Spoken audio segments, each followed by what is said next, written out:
Hello, my name is Dante Renee, and welcome to the 10 Room Bizarro YouTube page where I talk about films that I believe need to be talked about more. Like tonight's film, this is 1977's Kinky Tricks. 1977's Kinky Tricks. This is part of the Peakorama Big 3-unit show, all from director Charles DeSantos.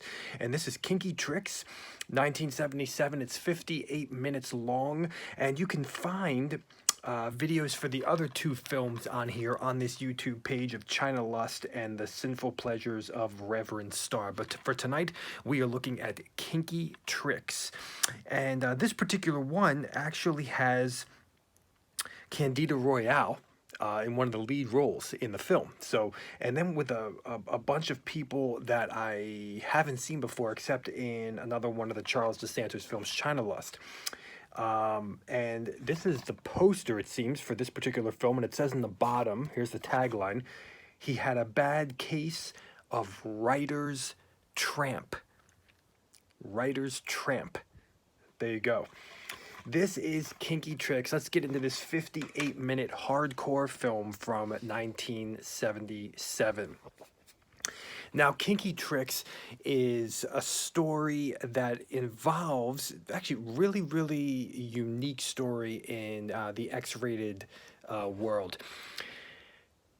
A struggling writer who is not doing well financially whatsoever, is about to lose the house, is just not doing well. And he reunites with an old friend who happens to be a prostitute, and an old lover as well.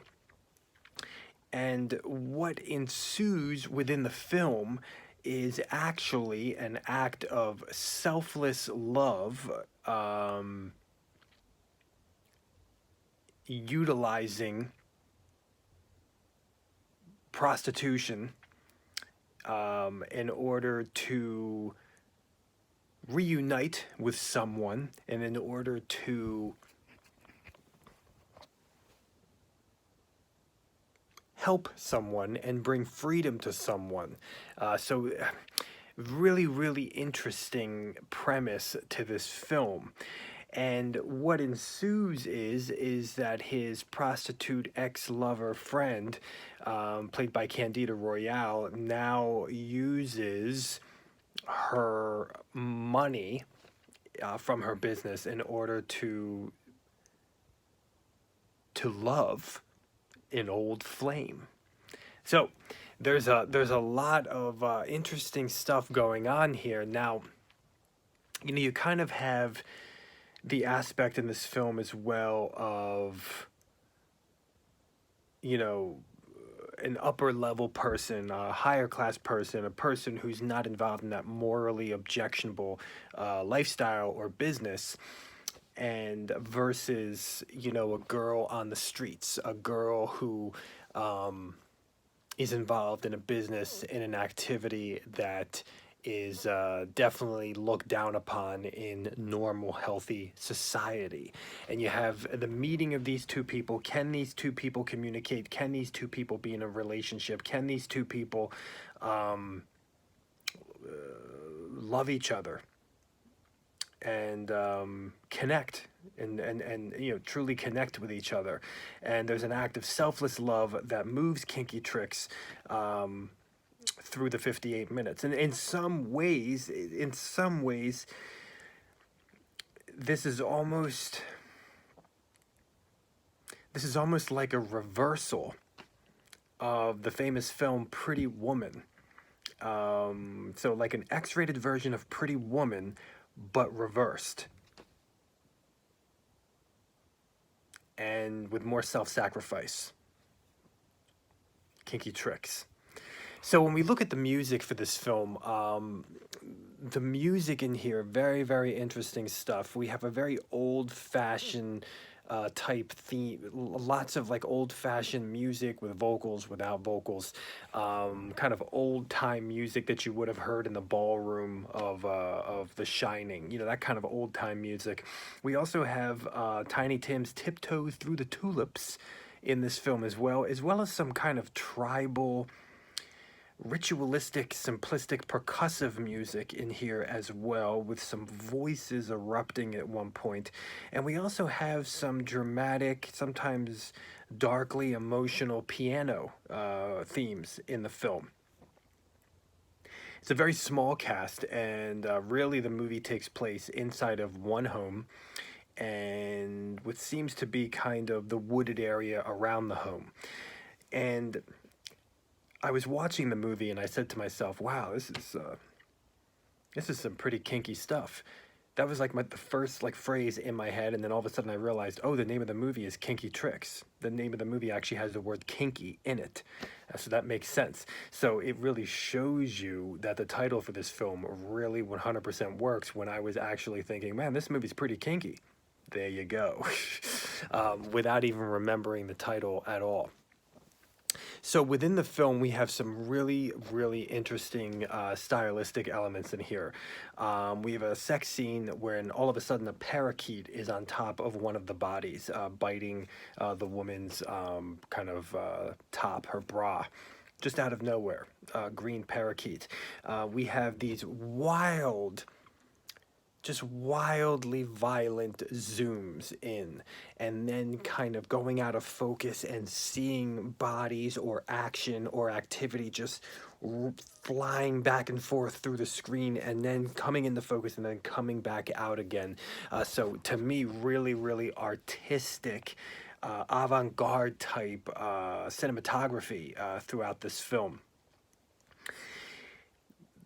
It's really the kinky tricks that is the self-sacrifice in this 1977 film. And so in many regards, this movie, a lot of the running time has these kinky tricks displayed before you with a variety of Johns. Now, I would say a big theme for this film would be, and actually a pretty edgy concept, would be the aspect that, I'm going to put this into my own words, but that you could do something holy by doing something unholy. Okay, and I put the quotes on holy and unholy as defined by the normal society, as defined by healthy Americana or people in general, that type of vibe. Kind of what is morally objectionable, what is quote unquote obscene, things like that. And we have this in the world of someone that truly loves another person. So very, very interesting. Now, some of the tricks, some of the kinkiness of this film, the escapades, because this is a film of kinky escapades and tricks, are just wildly insane.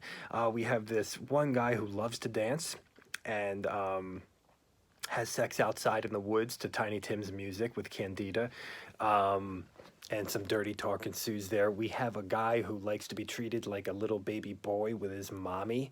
And his pacifier and not just going in his mouth. This is the same guy that had some anal invasion also in China Lust, which is on this movie as well. And like baby powder and just wild stuff. The girl playing his mom, I've never seen her before, but if you love big breasts, if you love a kind of the thicker look on a girl, you're gonna love this girl. She almost reminds me of the girl that's in the original Black Christmas, who was also in the remake of Black Christmas, and in the remake she played kind of like the house mom. Okay, I don't remember her name, but that one girl, like just at least her head, her face, her hair reminded me of her. We also have a guy who likes to dress in lingerie, and he's obsessed with feet. He's obsessed with feet so much that he has these humongous feet, like cement-looking feet that he brings along with him. And let's just say we have feet going in some places that you might not have seen before. Pretty wild, pretty real.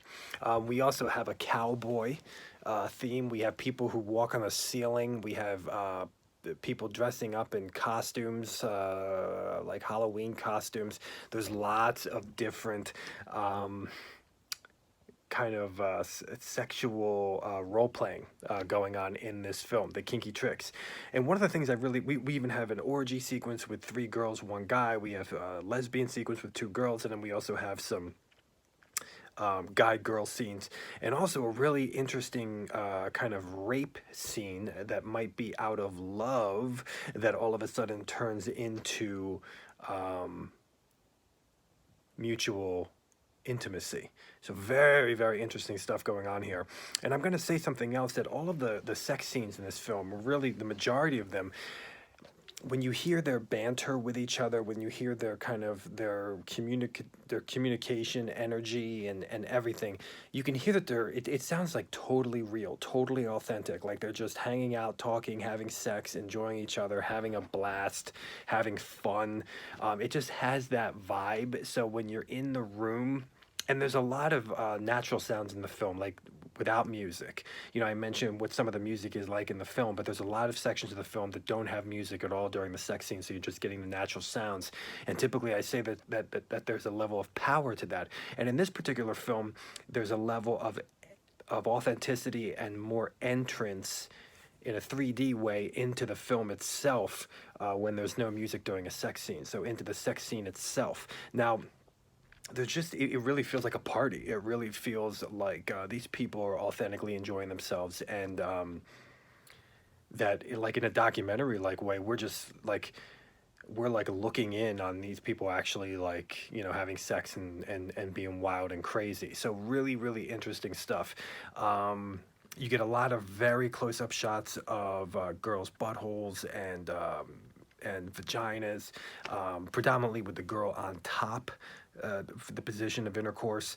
Yeah, if you're a fan of Candida Royale, like I am, you're gonna love this movie because you get to see a lot of her body, a lot of her great acting, her facial expressions. If you like her butt, you're gonna love this movie.